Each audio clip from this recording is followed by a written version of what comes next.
এই পাগুলোকেই কেউ একদিন অবলম্বন হিসেবে হাঁটতে শিখিয়েছিল,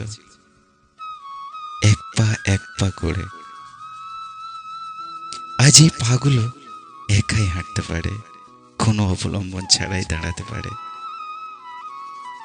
আবার এই পাগুলোই ভর করেই আর একজনকে হাঁটতে শেখায় তার অবলম্বন হিসেবে। আবার একদিন এই পাগুলোরই পথ চলা শেষ হবে চিরতরে অপরের পায়ে ভর করে। হয়তো আমি আসবো ফিরে, কিন্তু এই আমি আর আসবো না কোনোদিন।